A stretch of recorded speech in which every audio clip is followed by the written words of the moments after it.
Thanks for watching News Echoes on World Affairs.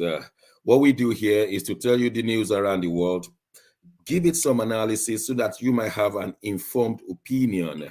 I'm so glad you're watching. My name is Segeyv Johnson, and I have in the studio with me, far away Toronto, Canada, Sir George Chukwu. Sir George, you're welcome to the program. Good morning, Dr. Johnson. Good morning, viewers from around the world. Welcome to our show today. From Moscow is our man, Dr. Godwin Ibe. Dr. Ibe, you're welcome to the program. Thank you so much for having me. Can you hear me? Am I audible? Very Yes, well, sir. And in Milan, to give us the European continental issue, is Massive Mark Milan. You are welcome to the program. Good morning, Dr. Segeyv. Good morning. Good morning, Sir George. Good morning, everybody. You look good. You look good. I'm sure that the whole world wants to hear what's going on in Russia.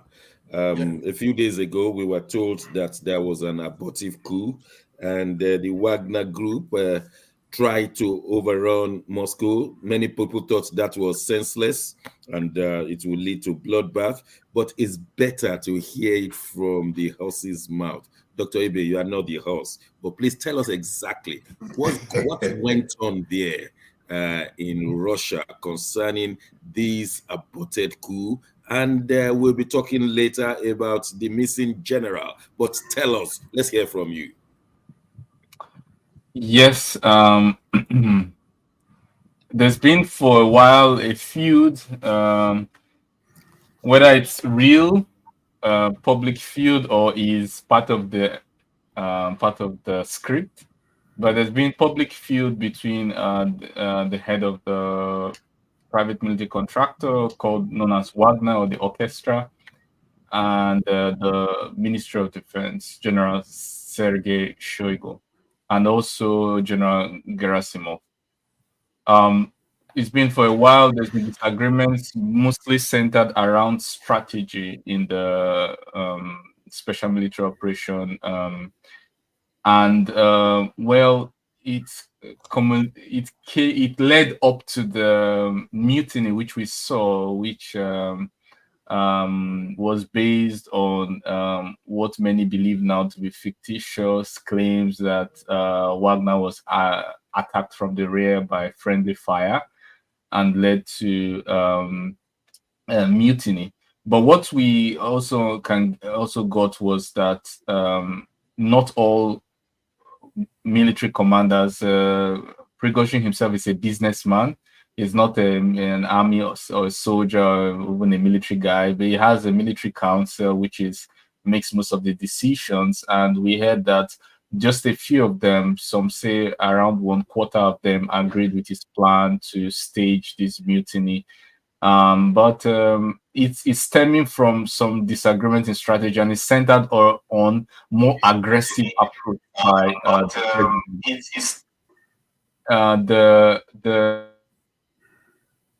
in the likes of Prigozhin would prefer a more aggressive approach. From his public statement, he wanted the war to progress much more quickly and much more resources invested into it. Unmindful of if there's going to be NATO intervention or US intervention, he cares less about that. He talks more about marching to Kiev and to the Polish border. So it's more about disagreement in either using a war of attrition or using strategy of war of attrition, or using the strategy of brute force and brute forcing your way all the way to the capital, and also had a lot to do with armed supply. But as the president said, Wagner has been supplied with about $1 billion in a year, and they have been well funded by the Ministry of Defense. So. And raises question if funding or arms supply could have been the real reason. But we heard that out of the 25,000 possible Wagner soldiers who could have taken part in the mutiny, about 4,000 to 5,000 took part. And the decision to pull back was not based on was seemingly not just based on the decision not to get the attention of everyone, but basically because Wagner was surrounded by the Ahmad Special Forces. So defensive line where counter-terrorist operation, as we quite well know, was organized in Moscow region, Voronezh. Defensive lines were set up outside of Moscow. Some of the convoy were attacked. Minor attack because it wasn't a major attack. It was kind of more like a warning attack. And the Ahmad Special Forces established a cauldron around Rostov, and they were outnumbered there were about 30,000 special forces that surrounded the 4,500 Wagner forces. Yeah, it just baffled us how he thought they could run over Russia. It's still mind-boggling. That would not happen, will it? It couldn't have happened. The Lukashenko in his telephone call to Prigozhin warned him that they will squash you. We will squash you like a bug, yeah, bed bug. We will squash you like a bed bug. It just, in fact, I can't say everything I know, but most of the conversation was heated exchange, and I remember that it was published that Lukashenko told him that you are an educated man. You understand that we'll be on the side of Moscow and we will squash you like a bug. So Okay. it was really. Of course, this was not a good thing to happen to Russia, especially at a time like this. But let's see how the West saw it. Sir George, how did the West see this? Was it a case of weakening of Putin's army, or that the Russian army is not as strong as everyone thought? Well, perception is everything. When things are happening, especially in a situation like this where a lot of secrets are being kept and many people did not understand exactly what was going on. The way it looked from this side of the hemisphere is that everybody was surprised and everybody thought that the movement of Prigozhin just going straight and being celebrated within Russia, in spite of everything that was going on, that he brought a shame show to Putin. And the fact that he was basically not stopped and he was progressing rapidly towards Moscow, to topple the government according to what they thought, did not look good on Putin at all. So most people from the West think that all this stuff that is going on, including blaming the West for what happened within, the Russia and Prigozhin, is just medicine after death. From the way they're looking at it here, it's almost like everything is just to clean up the mess that actually took place.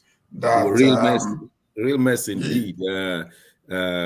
Of course, all of us will want the war to stop. I mean, let's get it fact. We don't want this is the winner, this is the loser. That's not what an average man is thinking. We just want the Russian-Ukrainian war to stop, but it's not stopping.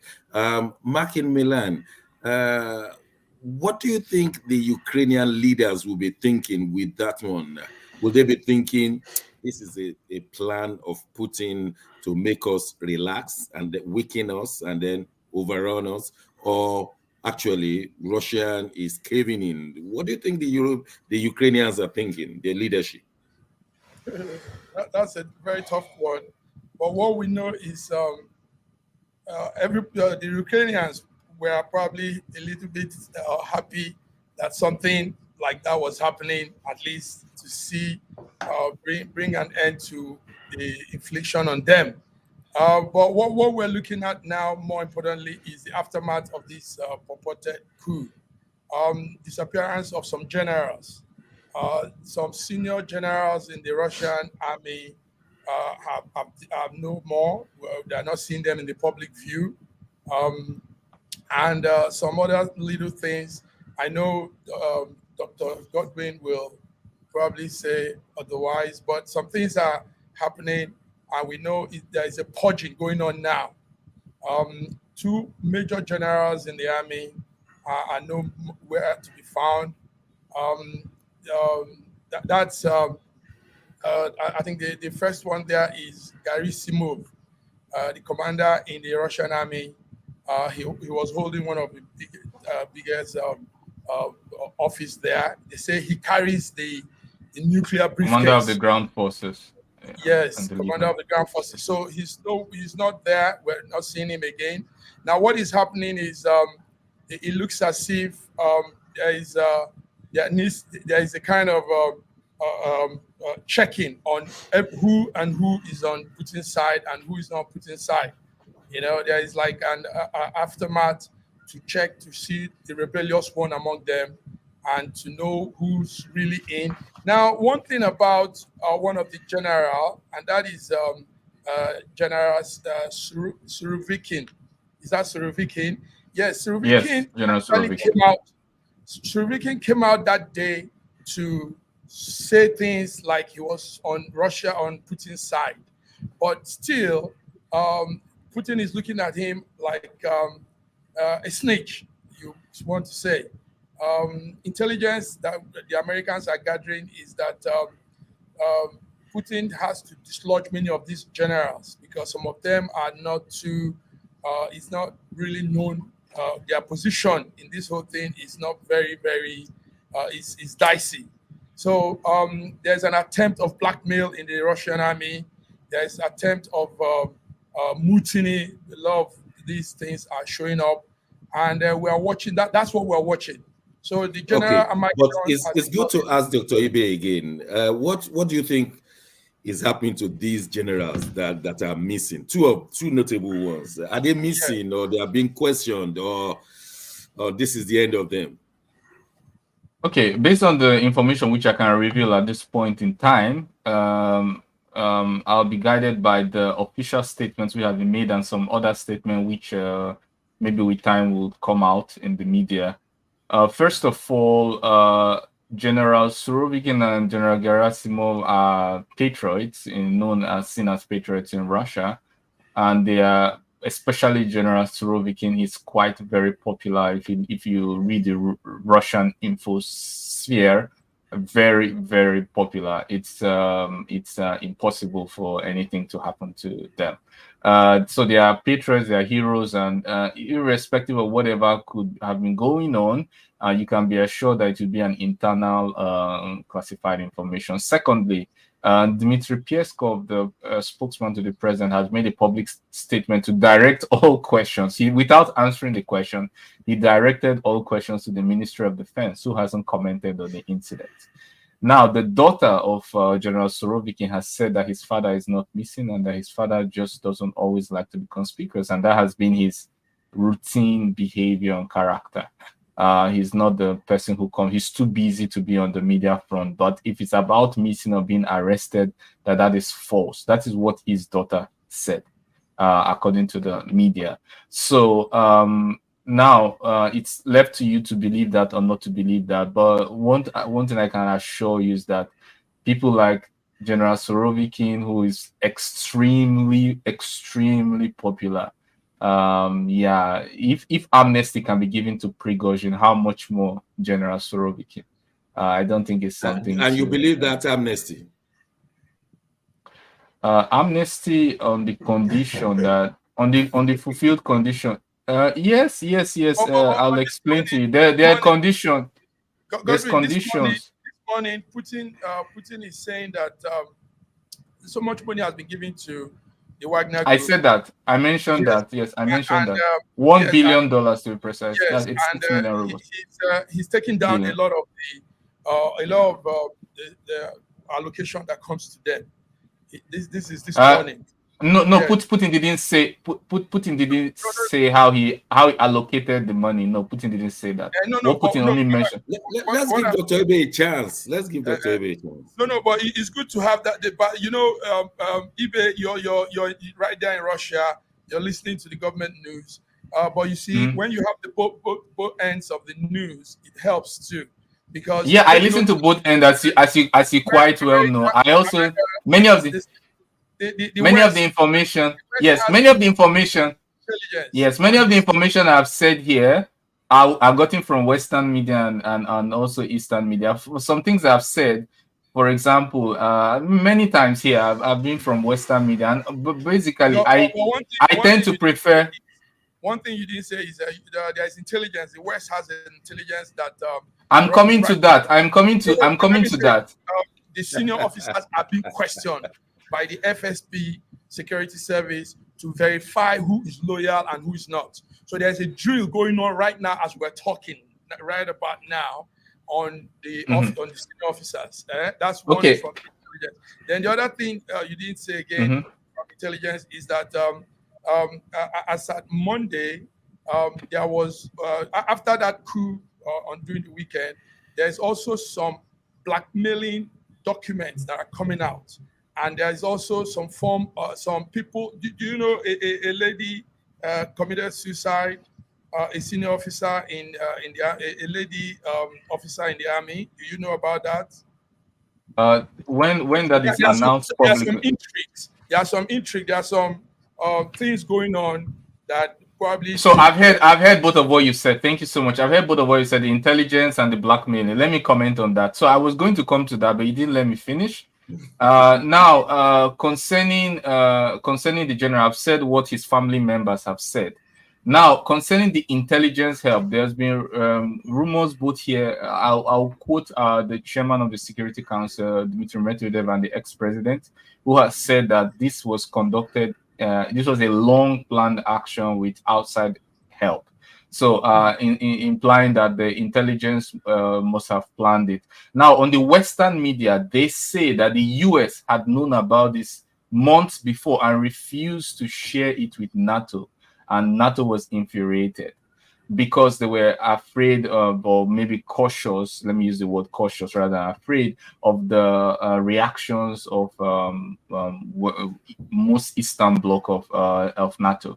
Now, whether it's true or not, the Western in a lot of sources in Russia said that, well, that is what they were saying anyway. Even when they don't know something, they say they knew, but they didn't want to say. That's what they were saying in any case, to make themselves look more capable than they really are. If they knew, why did they do nothing about it? It makes no sense. It was a great opportunity to take advantage of, which they failed spectacularly. So you can believe whatever version. Now, I've told you what West said. I've told you what Russians have said concerning that. Now, but what I can also tell you is that NATO called Russian officials, the Ministry of Defense, to assure them that they were not involved in what is going on and to declare concern for nuclear forces.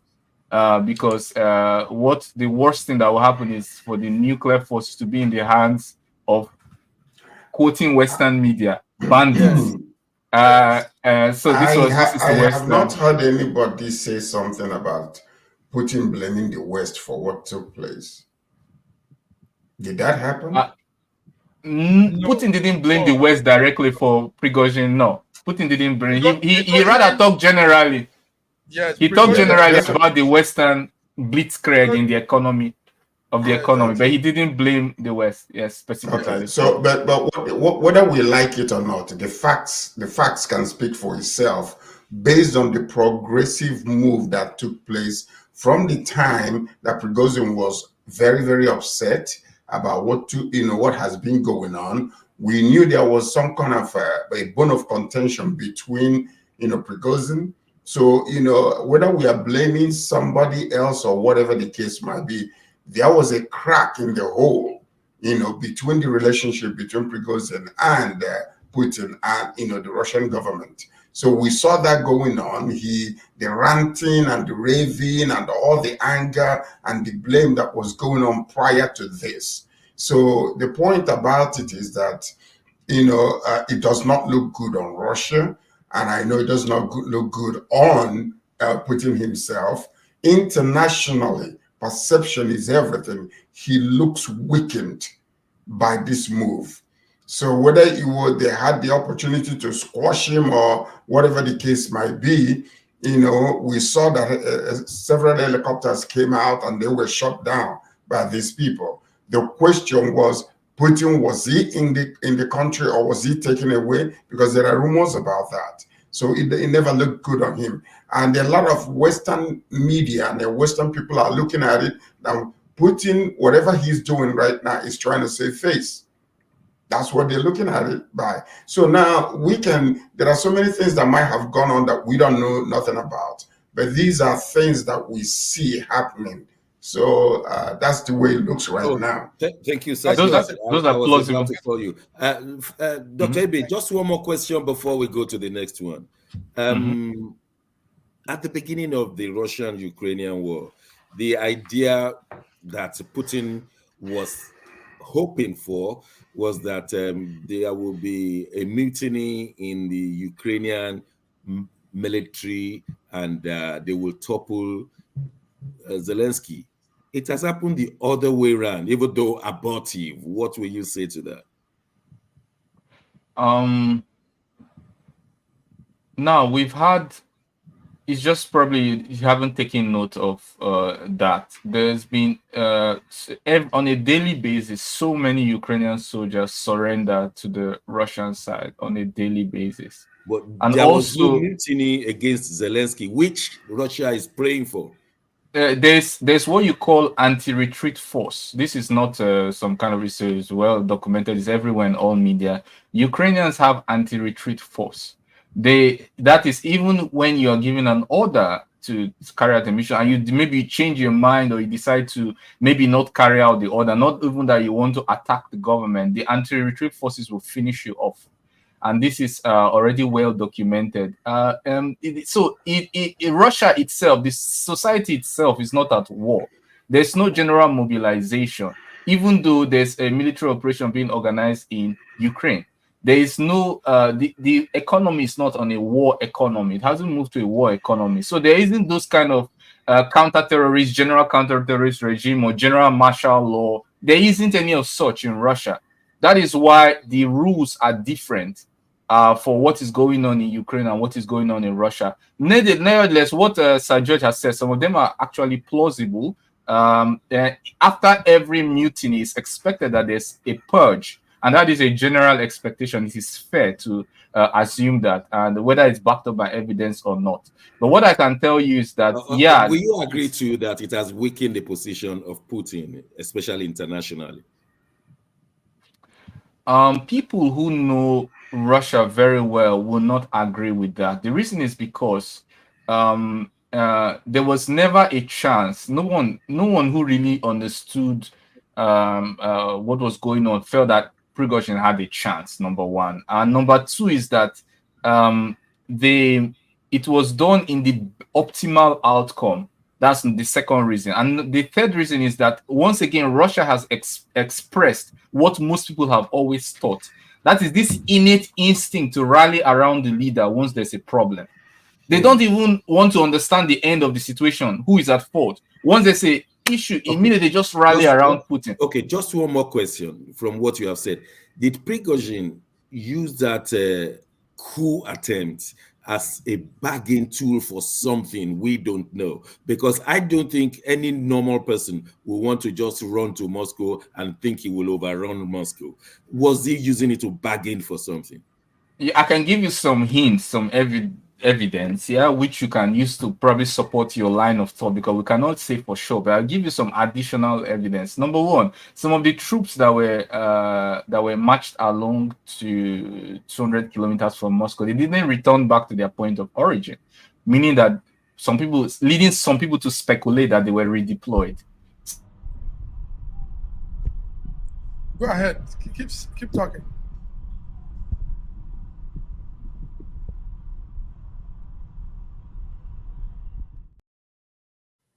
Operations obviously to be pro-Belarus, which means it's pro-Russia, however you see it. Pro-Belarus means it's pro-Russia. Number three, the foreign minister has said that Wagner operations will continue in Mali and Central Africa.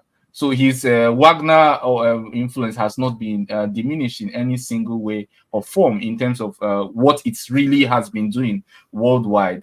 Number four, many of the Wagner soldiers have been reincorporated into the Ministry of Defense.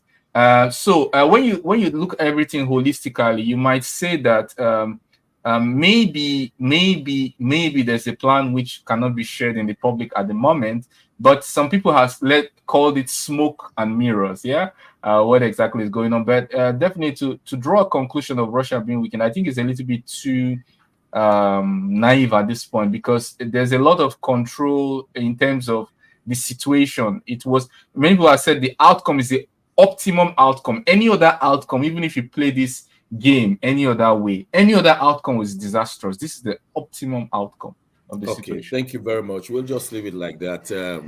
Sir George, we have to say something going on in Canada. You are enveloped right now, and the US is also enveloped. What's going on? And is affecting the weather, the climate, the economy. Tell us more, please. Well, basically, it's the fire that is going on around the BC area. You know, it's clouding the whole entire both Canada and US for the past few weeks. Yesterday, 2 days ago, and yesterday, it actually affected our area in Toronto.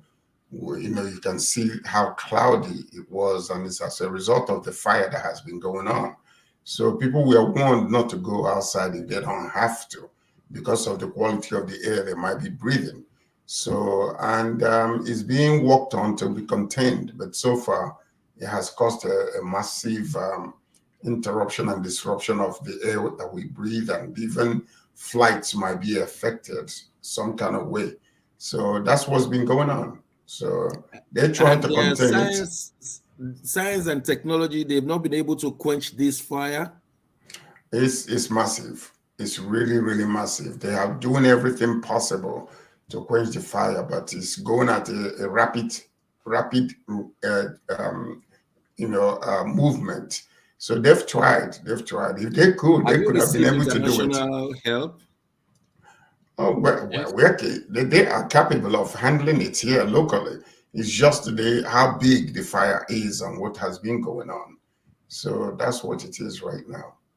Oh, well, massive Mark. It's interesting that fire from one country can become an international fire and cloud and affecting economy. How do you perceive this? Yes, it's serious because it's impacting more than a third of the U.S. population, and their quality of air is being polluted. You know, we're hearing that from Midwest to East Coast, the smoke is coming, is really blowing very hard, and it's prompting officials to call on the public to take safety precaution. Now, about over 120 million people are under that alert. So, and that's quite a number. Some of the worst air quality could affect human being, as we all know. And Canada is seeing this worst fire season more higher than it used to be. More higher than it used to be. It's getting out of control. Sir George just said it. But several Canadian cities are also being affected. People are complaining. The health index report says a lot of people are also being affected. A lot of sick people with underlying illness have been affected. We don't want to see any more of such this whole thing repeating itself on mankind. You know, sickness, diseases, COVID is still with us, and now it is this one. So it affects the lungs. Asthmatic patients are prone to having a problem, diabetic patients, and some of those illness that we know. So thanks so much. Dr. Ebe, just quickly. So does it mean that man has no power over such an element like fire, or is this a weakness of humanity after all the technology, or we should look inward and say such things should be envisaged and how to handle it? Yes, it's clear that there are some limitations to man-made intervention policies or effectiveness of man-made intervention in terms of quelling infernos as this one most likely is. But we can, like in Canada right now, I think 78 of the 161 fires are considered out of control. And many of these, it goes to say that we need better methods of fire control. We need to react early. There are reports that not enough firefighters were sent at the initial stages. So we need to change also our response strategy. Any fire should be seen as potential of being an inferno, and actions be taken on time. And also, it also goes to show that there are many more. This is a big cost to climate. We already have many factors that affect climate. Why don't we stop all sort of conflict, wars, push diplomacy, and try to control our climate? Because if we can do that, that will just be one extra way of controlling the climate. Thank you very much. Maybe when next we visit this one, we'll be looking whether Canada is underpopulated and is affecting such a control. Thank you very much, gentlemen. We'll go on a short break. When we return, it is unlawful to detain and send people, immigrants, to Rwanda from the United Kingdom. So says the court. Don't go away. We'll be right back. A year ago, I wrote a book titled The Final Solution, and I was trying to say to the rest of the world that there are challenges ahead. Now, a prophecy did come, and that prophecy is coming to pass. But I'm telling you, the final solution has been found many years ago in the Bible, because the Bible simply says righteousness exalts a nation and sin is a reproach to the people. So I want you to know that we can get solutions to problems in Ukraine, in Russia, in Nigeria, indeed all parts of the world. We need that solution, and the solution is straightforward. Please get a copy of my book. It's the Final Solution by Bishop Segeyv Johnson, and you can find it in Kindle, in Amazon. Just type Bishop Segeyv Johnson, The Final Solution. It's very, very small book you can read within 2 hours, but it contains the final solution. Do get a copy. Not getting it is doing disservice to humanity. Don't forget The Final Solution.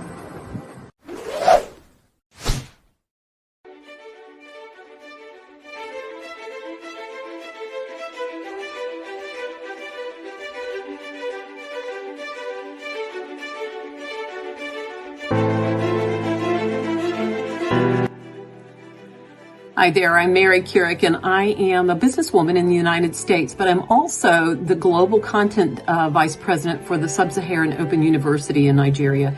I could not be prouder to work with Dr. Osita Anamika and his team on helping to create not just entrepreneurs and skill-based talent that will get out into the workforce and make a living for themselves, but also young leaders. And to that end, with this integrity-rich university environment that's accredited now, and it's just an amazing opportunity for anyone there of any age to jump on board and learn, we want to let you know about a new offering that we have. We have a global governance and diplomacy course now provided by a whole team of people that crosses several countries to put together these resources and lots of great information for those of you who might be on the path toward public service and diplomatic service, NGO leadership, that sort of thing. We hope that you will walk through this open door and enjoy.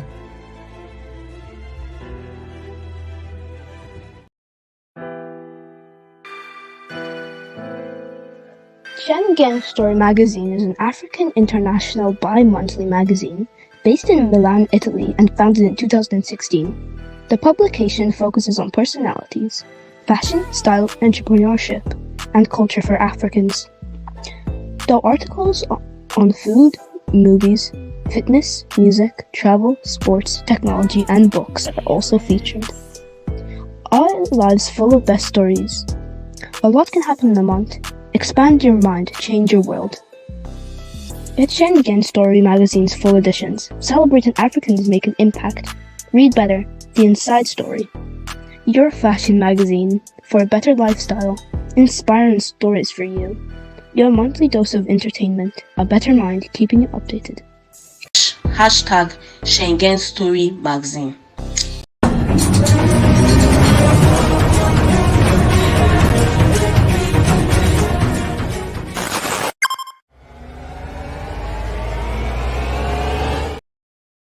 Thanks for staying with us. Still news echoes on world affairs.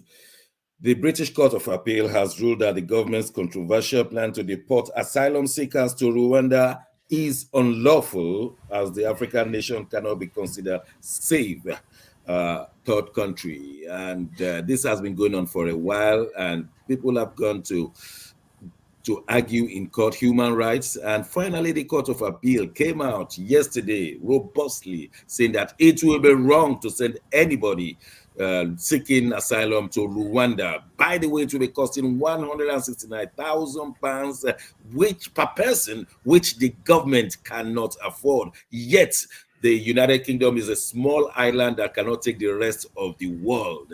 Let's see how Canadians are copying these. Sir George, when you had that one, what did you think? Well, first of all, you have to look at it from both sides of the aisle. Number one is the idea that, first and foremost, the idea that Rwanda is not a safe country to send these people there is questionable, because Rwanda is one of the most peaceful countries so far in Africa.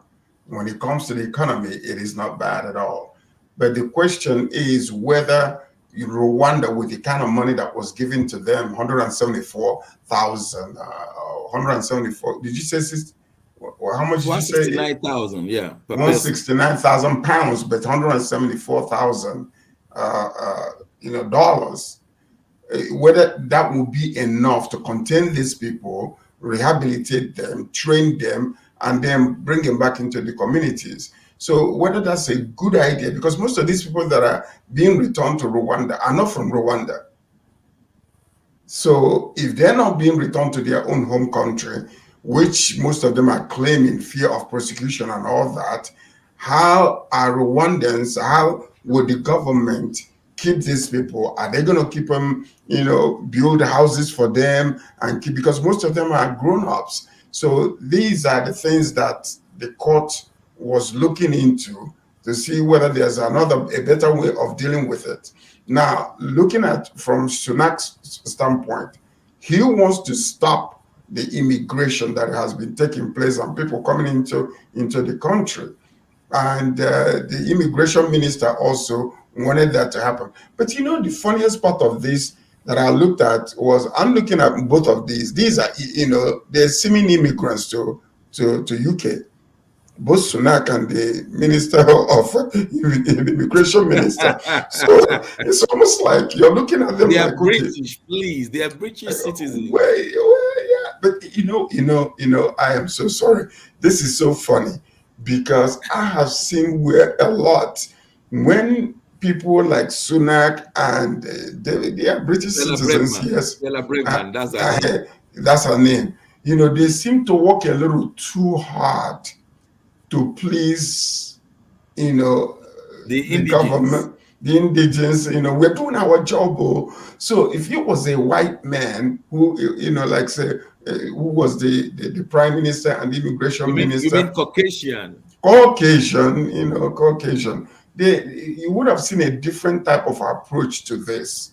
But these ones are working a little too hard to please the public, So, but anyway, that's what I'm seeing, and that's how we're looking at it right now. And I'm pleading that Canada will not say, "Oh, bring them here," because we're used to. I was about to say Canada is underpopulated. Maybe Canada should help us. Yeah, but the problem with underpopulation is one thing, but if you allow an influx like that, or just that way, it could cause some economic and welfare situation also. All right. I'm going to ask someone who will tell us more in a second. It's my pleasure to welcome back and I don't know how to say this one, Lady Bidi Nana, all the way from Nigeria. We know you've been busy with the president. You're welcome to the program. Are you guys finished? Are you done with welcoming our president from Paris? Since President Tinubu came to Lagos, we've not been able to see you, so we understand. He's in Lagos. He's in Lagos. Yes, so we understand. We're here with President, and thank you. Good to have you guys all around. I miss you guys though. And this question is coming to you. We've been discussing about the unlawfulness of deportation of illegal immigrants, or rather asylum seekers in the United Kingdom to Rwanda. And one of the issues raised by the Court of Appeal in the United Kingdom was that as soon as they processed them in Rwanda and they were not fit to be given a British citizenship or British permission to stay in any of the British Isles, such people will be deported to their home countries. So this is where your question comes. Supposing a Nigerian is an asylum seeker, was taken to Rwanda, he was refused asylum, so he's going to be deported to Nigeria. How will you react to that? Dr. Shegu, my reaction might come in a different angle. British has been the root of one of the problems Africans are having. Come on now. When you go back to colonizing, they colonized most of the states in Africa. And now they're telling us that the only peaceful country in Africa is Rwanda. Now, why don't they sit back and try to make peace in African countries so that these immigrants, these asylum seekers, will not be coming into their country? Why don't they sit back and say, what is actually pushing these people out of their countries? Why are they seeking for asylum? Okay, the British. Let me behave like Dr. Ibe. The British government will be thinking, so if you know we're going to take you to Rwanda, which you don't like, then don't come at all. Exactly. Then why don't you do something so that they don't even come? Why don't you make them comfortable? That's what they're trying to do. But that's what they're trying to do. Let us take they are trying to take Nigerian, South Africa to Rwanda. They are trying to go and make this peaceful, the only peaceful country in Africa unpeaceful. Biddy, why are you blaming Britain for your problem? Yes. Why are you blaming Britain? Okay, hold on a second. Is Britain controlling the money that is being stolen from your country? Is Britain are they the ones stealing from? No. Are they the ones stealing? They are accomplices. They might not be, but they are influenced. They are influenced. Yeah, they are accomplices. They are number one accomplice in the crime. When people steal those money, what's the problem in Africa? Buy houses in Britain. They put the money in the banks in Britain. Britain, Switzerland, some parts of Europe are all accomplices to the crime in Africa. Africa as a whole. Now, the point I'm trying to make, I'm asking a question. Wait a minute. I do understand that Switzerland and most other countries, like if you go to the Caribbean, there are some, safe haven, for people that steal money. We're only talking about a few, like in Britain and all that kind of stuff. But what I'm saying is, when the economy, let's just take, for instance, Nigeria as for example, we have enough to do what needs to be done to contain, the people, at least that the poverty rate will reduce drastically. But it's not the government of UK, Britain that is doing that. You're a sovereign country, for goodness sake. Stop blaming other people for your mess. Yeah, I am. We need to come back home and deal with our own people. Give Biddy a chance. Give Biddy a chance. Let Biddy speak. You're 100% correct. You're 100% correct.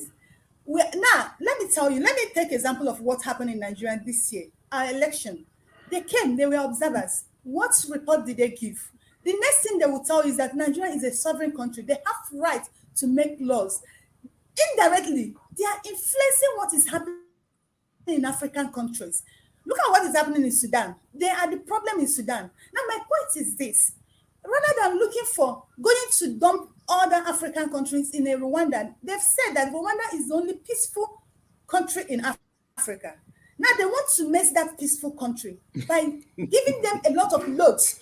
Why don't they make peace in other countries so that everyone will be comfortable in their country? How do they make peace? By speaking truth to the situation on ground every time. But rather, what they do is they become diplomatic in their statements and in their actions.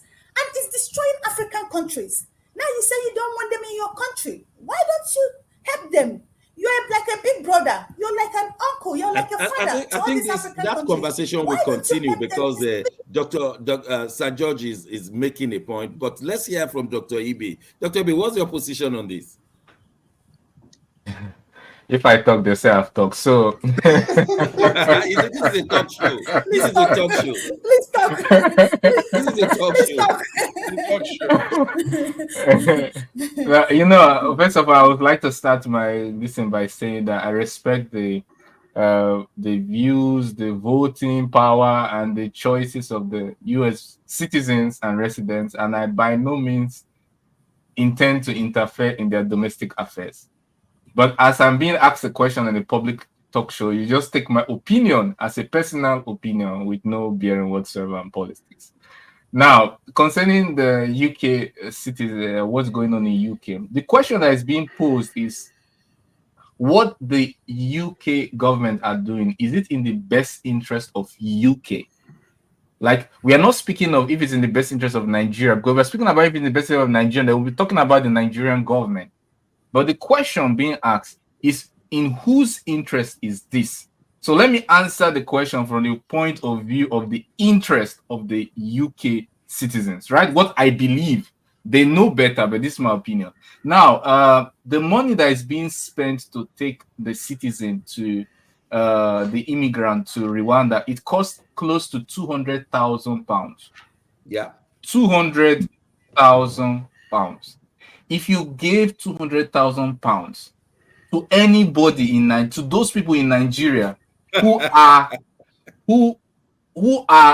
maybe they finished the university BSc, they have BSc, they have MSc, they say, okay, hold this £200,000, don't come to UK, just sign here that you and your generation, you see, even you and your generation will not come, just sign this paper. You and your generation will not come. If you come, you have to return this money.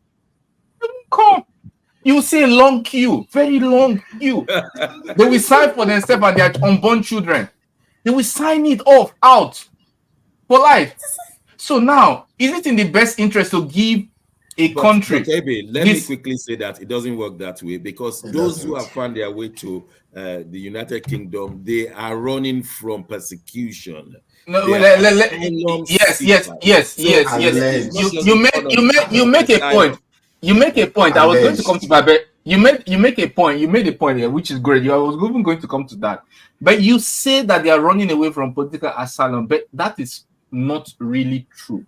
Because the majority of migrants are not running away from political asylum.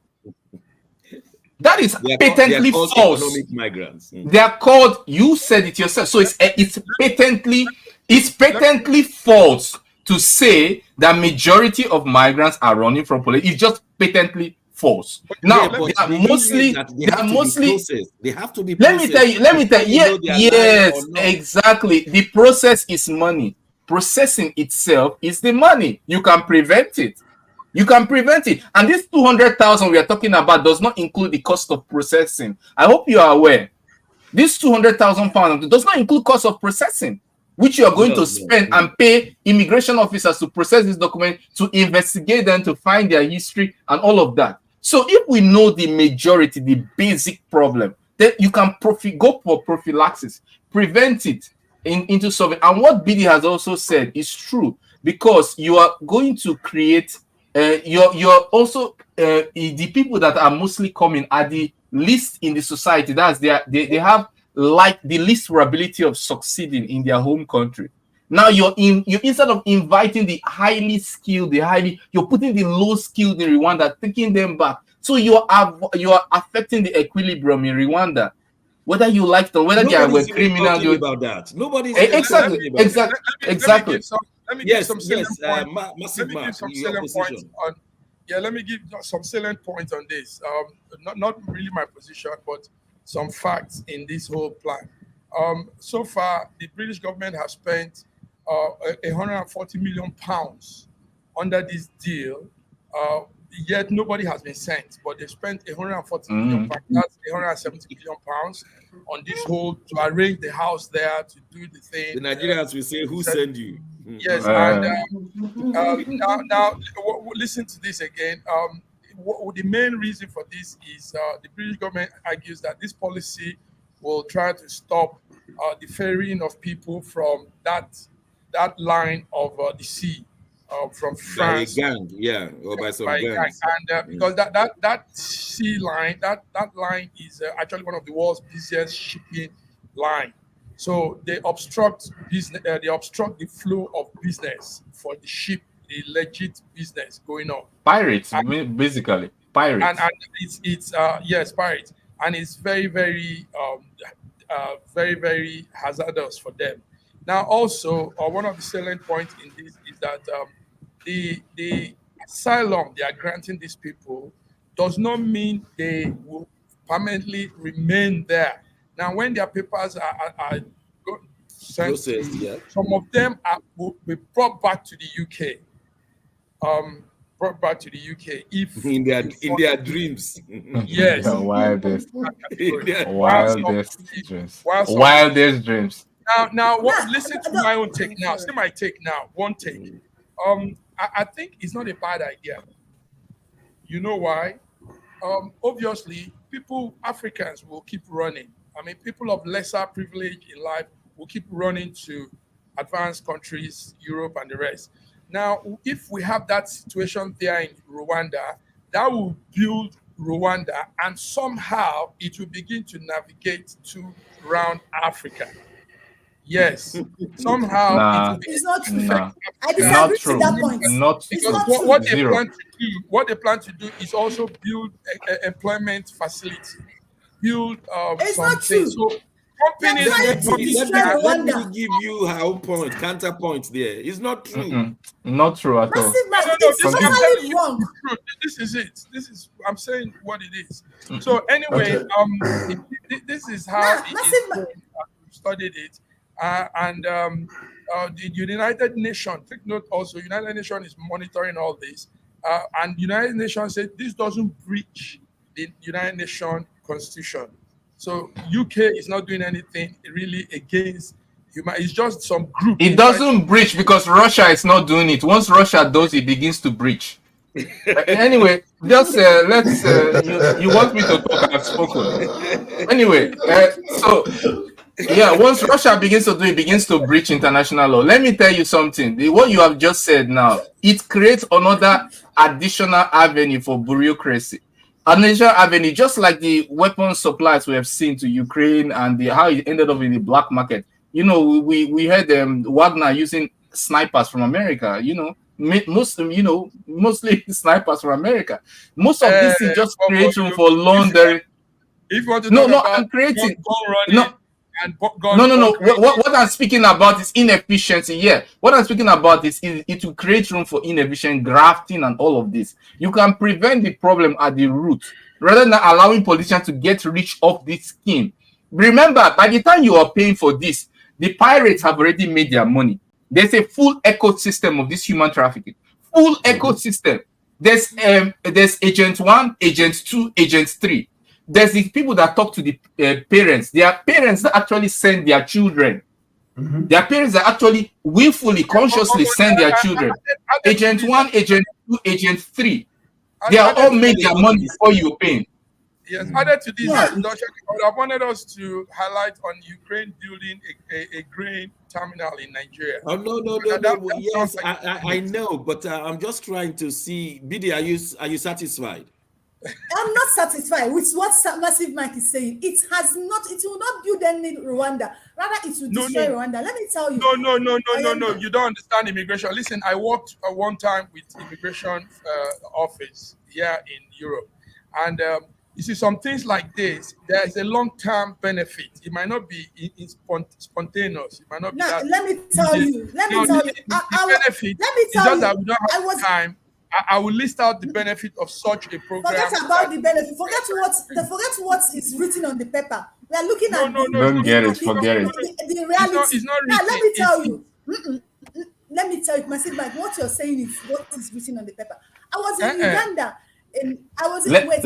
Let's be the speak. Let's be the speak, please. Before the COVID, we had an interaction with the president of Uganda, and this man is the only African president who knows what he's doing. He gave us the Rwanda's 30 years plan.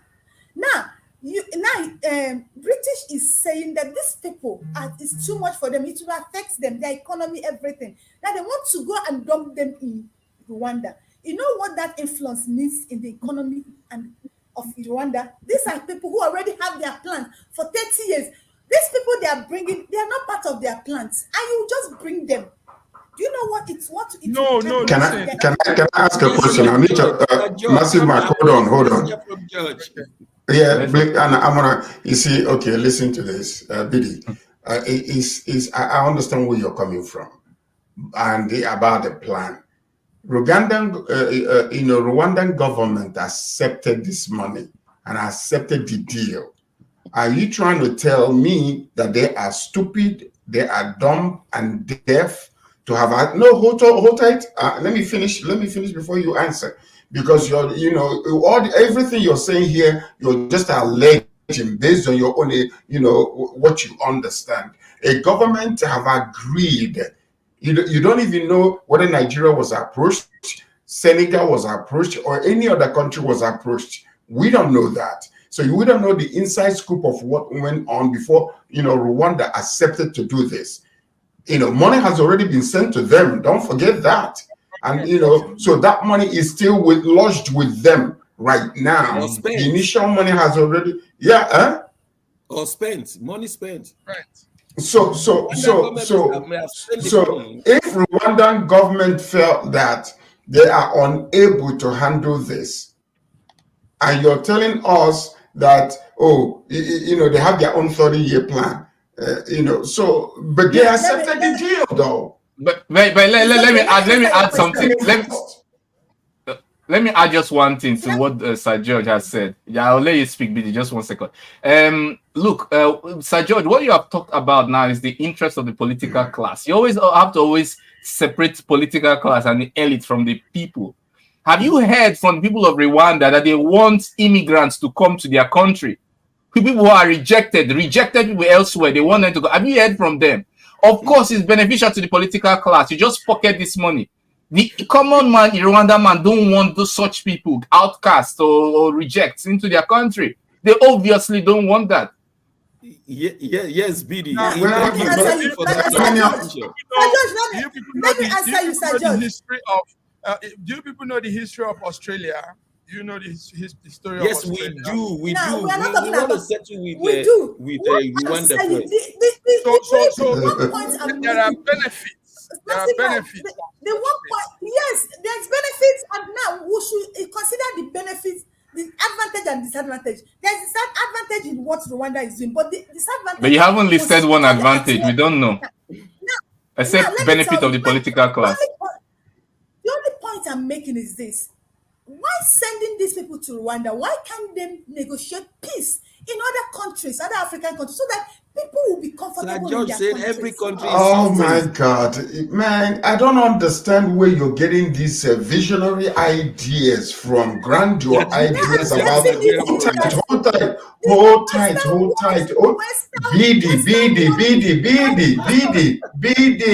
BD. God is not controlling this world, though.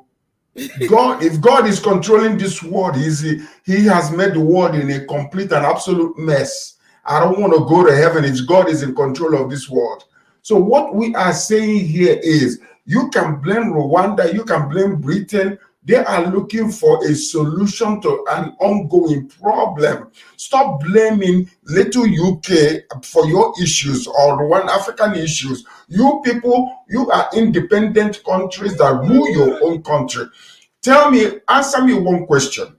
When they came to Nigeria during the election and they brought their reports and they say this is what we saw.